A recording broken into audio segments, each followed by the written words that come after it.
Baik, bismillahirrahmanirrahim. Assalamualaikum warahmatullahi wabarakatuh.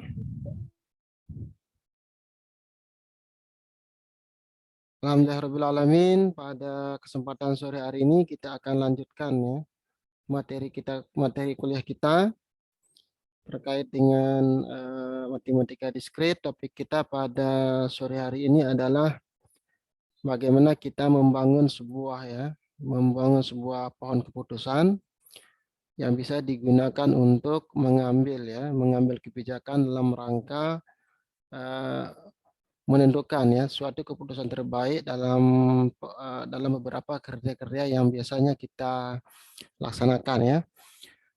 Di sini saya sudah share screen bagaimana kita di sini ada data ya, ada data. Data ini terkait dengan data sampling. Ini data sampel ya. Data sampel atau sering juga disebut sebagai data pakar. Tentang data pakar, gimana semua bisa lihat share screen saya? Halo? Iya, Halo? Pak. Oke.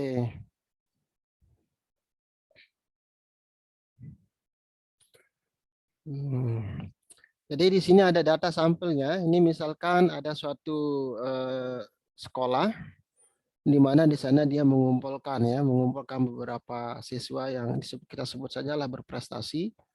Siswa berprestasi di sini ada 11 siswa, ada si A, ada si B, si C, si D, si E, si F, ada si G, H, I, J, K ya. Ini misalkan namanya ya. Si A ini dia jurusan IPA. Setelah di jurusan IPA, kemudian kalau kemudian dikasih tes ya, di tes matematika, di tes IPA, di tes IPS, di tes bahasa, ternyata dia memperoleh nilai 8,887.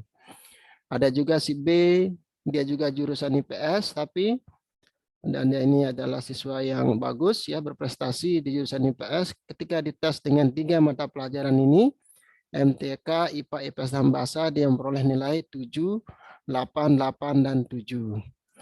Ada juga seseorang siswa yang jurusan bahasa. Nah, ketika mereka ini jurusan bahasa yang berprestasi, namanya si C, nilai MTK-nya 8, nilai IPA-nya 8, nilai IPS-nya 7, nilainya 7, dan sebagainya. Ini bahasanya. Ada juga yang jurusan IPS, ya, nilainya setelah dites, dia mendapat MTK 7, ada dekat IPA 6, kemudian IPS-nya 7, bahasa juga 8. Demikian seterusnya ya. Jadi ini adalah data sampling ya. Biasanya kita kalau misalnya dalam satu riset atau penelitian, kita ingin menentukan ya, syarat seseorang menjadi jurusan IPA yang supaya dia menjadi siswa itu bagus di jurusan itu, apa sih syaratnya? Berapa sih batasan-batasan nilai IPA, nilai matematikanya, nilai IPA-nya, IPS, bahasa, dan IPS-nya ya. Nah, dari sampel ini secara umum ini ada 11 siswa yang diambil datanya. Mereka itu dari 3 jurusan yang berbeda, yaitu IPA, IPS, bahasa ya. Dan biasanya ini adalah kita ambil dari sampel siswa-siswa yang berprestasi ya di jurusannya. Kemudian kita kasih tes dengan tes yang sama, baik untuk mata pelajaran MTK, IPA, IPS, dan bahasa. Nah, ini datanya diberikan. Nah, ini adalah data yang kita peroleh. Oke, datanya bisa dilihat semua? Halo? Bisa, Pak. Oke, baik ya. Pertanyaan berikutnya adalah, misalkan ya, ada siswa baru ya, siswa baru atau siswa yang mau naik kelas, dan kita mau klasifikasikan dia menjadi mana yang kita akan rekomendasi dia masuk jurusan IPA, jurusan IPS, jurusan bahasa ya. Di mana nilai-nilainya misalnya setelah kita tes, nilainya tesnya itu, nilai tesnya misalnya saya buat random saja ya, random between ya, ini dari 7 sampai 9 ya, misal ya. Nah, ini saya buat nilainya seperti ini. Nah, ini banyak ini. Misalnya kita punya siswa di situ ada, anggap saja 100. Oke, 100. atau 50 sajalah ya. Ini hanya untuk contoh. 50 di sini ada nilainya. Random. Ini nilai saya minta bantuan komputer ya untuk membangun secara generik. Nah, menjadi pertanyaan. Nah sekarang siswa nomor 1 ini enaknya jurusan apa dia kita rekomendasikan? Apakah masuk jurusan IPA ataukah IPS ataukah bahasa? Dengan nilai hasil tes MTK-nya 8, 7 IPS-nya 8, bahasanya 7.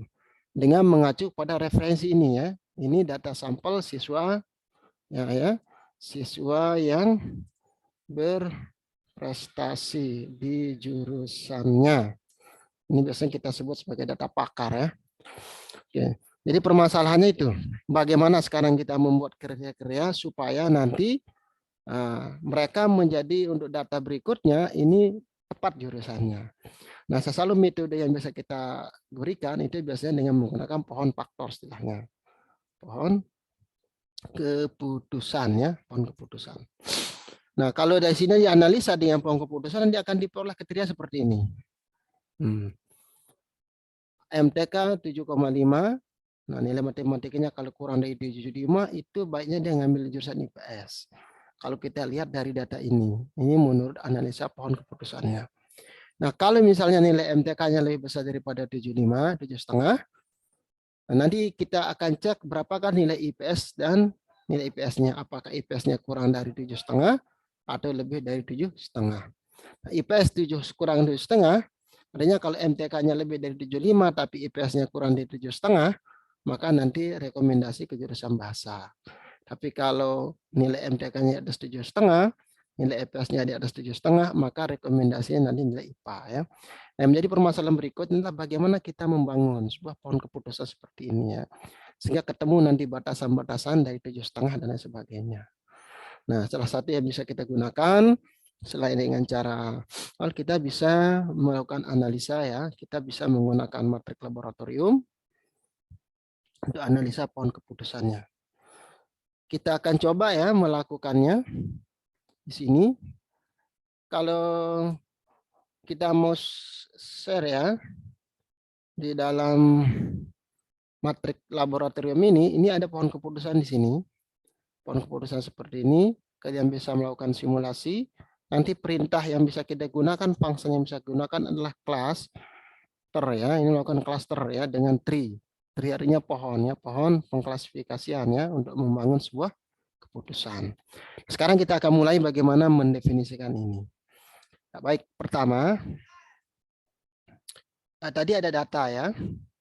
Ada data, mana datanya ini? Ini datanya. Ini data ini. Coba kita bangun di sini.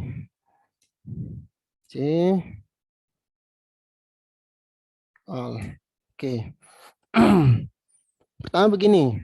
Kita butuh data ini kita masukin ke dalam. Data yang ini. Ke dalam Excel-nya ya. Caranya seperti sederhana supaya kita bisa copy.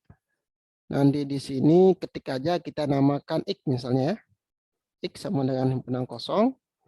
Nah, kalau kalian buat X himpunan kosong di sini, nanti di sini ada X ini. Di workspace-nya ini. Bisa dilihat ya? Halo? Halo? Ya, Pak. Oke, ini ada X-nya ya. X-nya ini klik aja. Kemudian di sini paste Excel. Nah, datanya masuk di sini. Supaya kita tidak entry manual lagi. Anda bisa close lagi. Kalau Anda ketik X di sini udah muncul angkanya. Ini angkanya tadi ya, X. Di mana yang kolom pertama ini adalah nilai dari MTK. Kolom keduanya adalah apa? IPA ya. IPA. Kolom ketiganya adalah IPS. Kolom keempatnya ini adalah bahasa. Nah, selanjutnya kita bikin ini ya jurusannya ini. Ini jurusan dari masing-masing data sampelnya. Ini juga sama kita copy. Kita jurusannya ini di sini kita kasih aja nama Y ya. Y-nya sama dengan buka kurung awal ya. Karena ini string kita buat dalam bentuk himpunan dengan simbol Y. Nah, di sini ada variabel Y, Anda double klik aja di sini. Kemudian di sini paste Excel data. Oke, masuk di sini. Ini Anda close saja. Kalau Anda ketik Y, nah ini datanya ya. Jadi ada X dan ada Y. X ini siapa? Data dari sampelnya, dan Y data nilai hasil tes sampelnya, yang Y ini adalah data jurusannya. Nah, dari kedua data X dan Y ini sekarang kita akan bangun sebuah pohon keputusan. Pohon keputusan ini nanti akan membantu kita untuk membuat suatu kriteria-kriteria di dalam melakukan klasifikasi jurusan ya, berdasarkan data hasil tes siswa untuk berikutnya. Baik ya. Yang pertama, baik, kita akan membangun skripnya di sini. Tadi sudah diketahui ya, sampelnya ada IPS, ada IK di sini. IK ini adalah data, ada IK ya, sudah diperhatikan tadi, ada IK. IK itu, kita sudah lihat nih, data itu sama dengan IK, sedangkan jurusannya sama dengan apa tadi jurusannya? Halo? Halo? Halo Arman? Iya, Pak. Oke. Tadi data nilai sampelnya ada di X, sementara jurusannya tadi ada di Y ya. Ada di Y. Jadi kita akan tulis di sini sebagai Y. Oke. Kemudian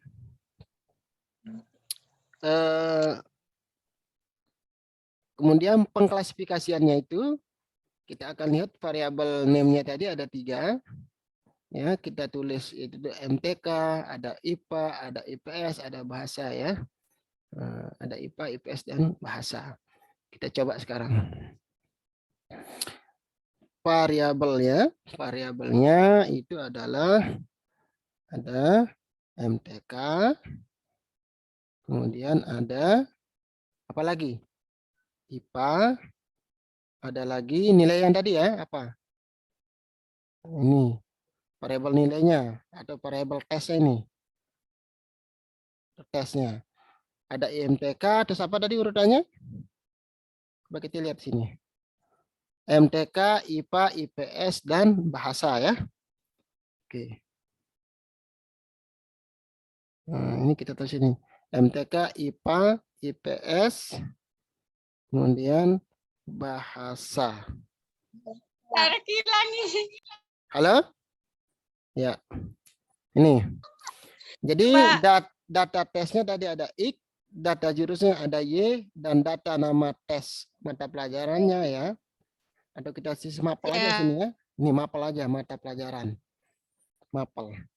Nah, di sini sekarang kita tulis perintahnya untuk klasifikasinya, yaitu kelas. Tadi mana ya ini? Kita copy aja di sini.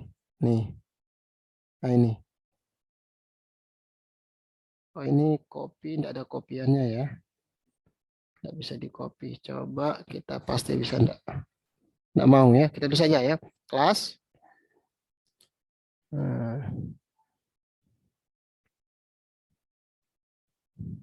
Tree. Oke. Nah, kita masukin di sini datanya. Oke, data. Kemudian kita masukin jurusannya. Kemudian ada metode pakai split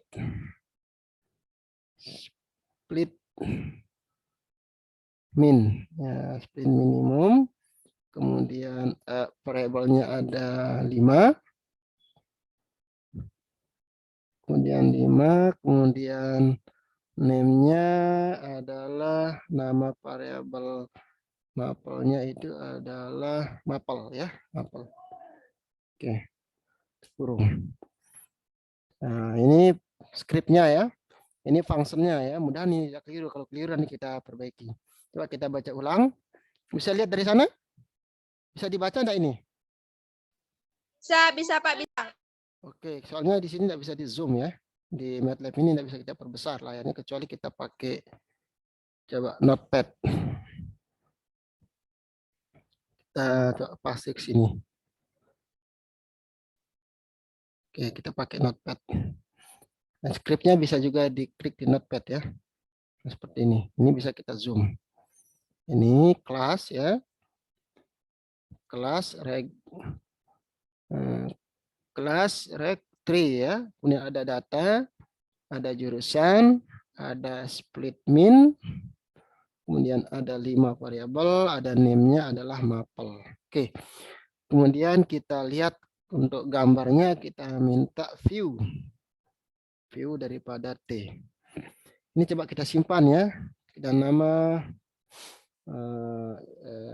apa ya?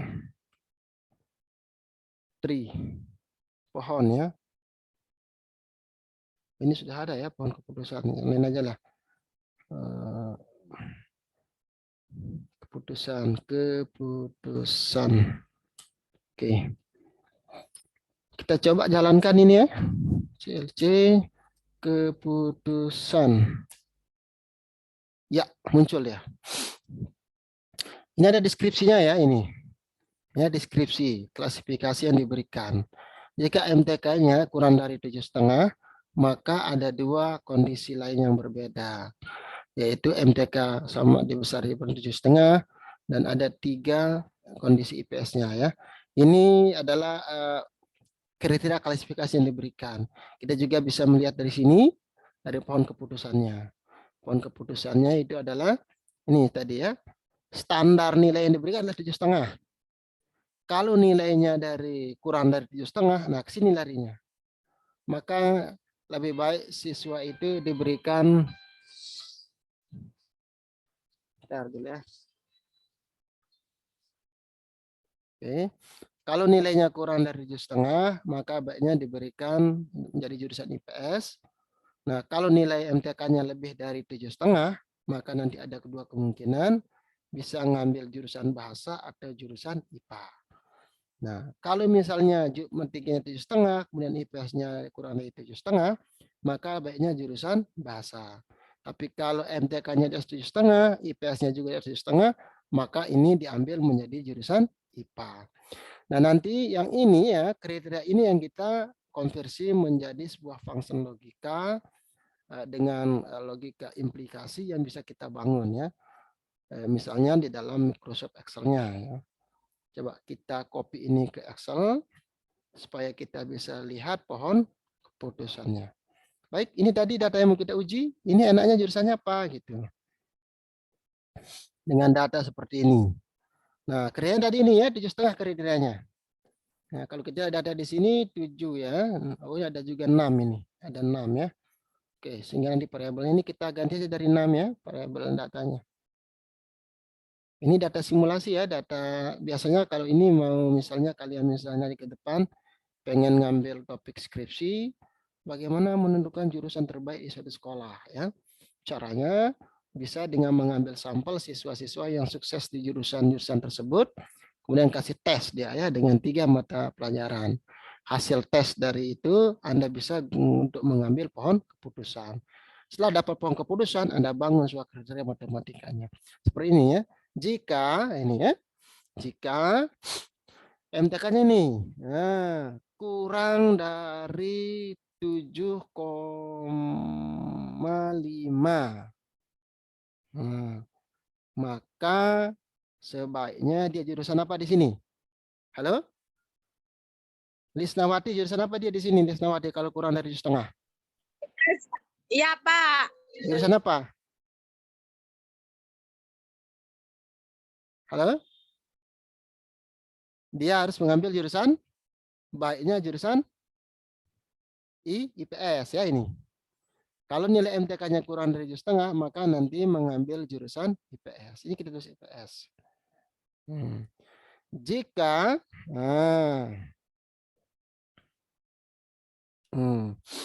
jika MTK-nya ya, ini N, karena ini dengan ini larinya. MTK-nya lebih besar daripada 7,5, kemudian dan IPS ini IPS. IPS-nya ini. IPS-nya ya kurang dari 7,5. Oke, tutup kurung. Nah, maka jurusannya apa? Coba Erna. Jurusannya apa Erna? Kalau MTK-nya di atas 7,5, IPS-nya kurang dari 7,5. Halo? Bahasa, Pak. Oke, jurusan bahasa. Oke. Baru kemudian kondisi lainnya adalah jurusan IPA. Atau tulis saya sini. N ya. N. Pokoknya N. Ini. Yang ini apa? MTK ya. MTK di atas 7,5. Oke, ini saya tuliskan sini N. MTK-nya di atas 7,5. Koma. Dan di sini ada IPS ya. IPS-nya IPS-nya di atas atau sama dengan 7,5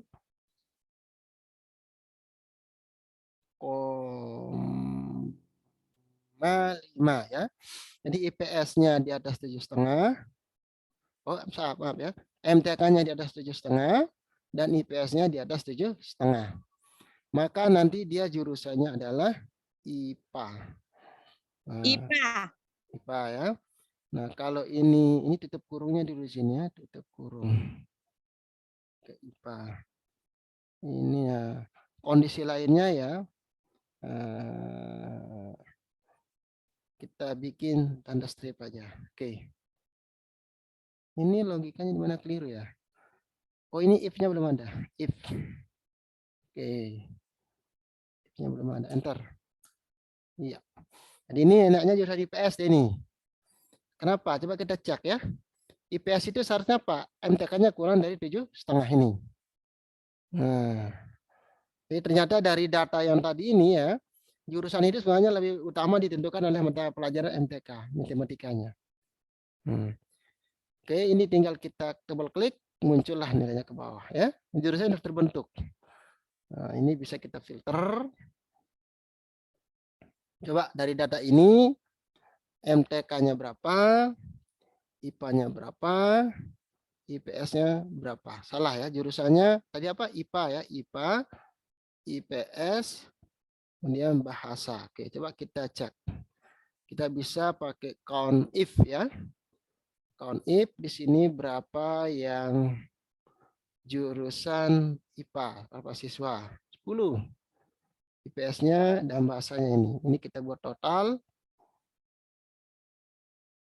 sama dengan oke, tepat ya, siswanya ada 50. Ini terbentuk ini, jurusan ini siswa kita udah benar ya, ini ada 50, ini ada 50. Oke.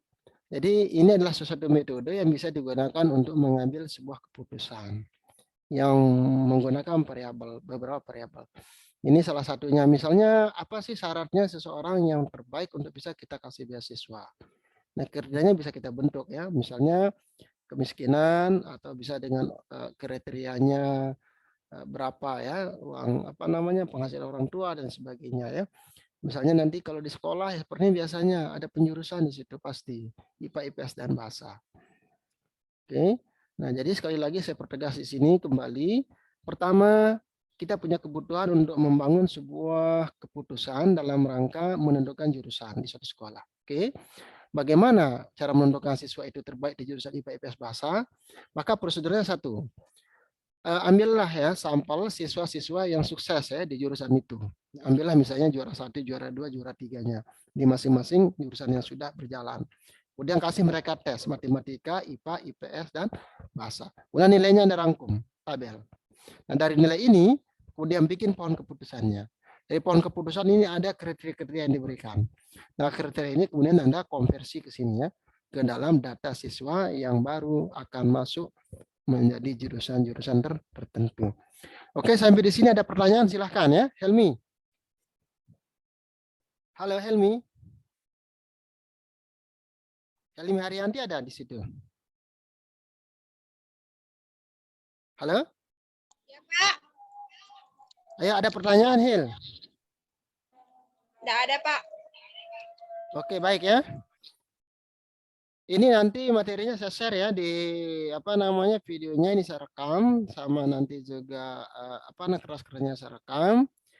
Anda bisa menggunakan skripnya, ini sangat sederhana. 1, 2, 3 hanya 5 baris ya. Kata kuncinya hanya di sini. Kemudian Anda pahami pendefinisian variabelnya. Nanti bisa menggunakan MATLAB online-nya atau MATLAB yang ada di Play Store ya. Oke, ini sudah azan maghrib ya. Kita akhiri untuk pertemuan sesi hari ini. Semoga bermanfaat untuk kita semua. Terima kasih. Assalamualaikum warahmatullahi wabarakatuh. Waalaikumsalam warahmatullahi Waalaikumsalam warahmatullahi wabarakatuh.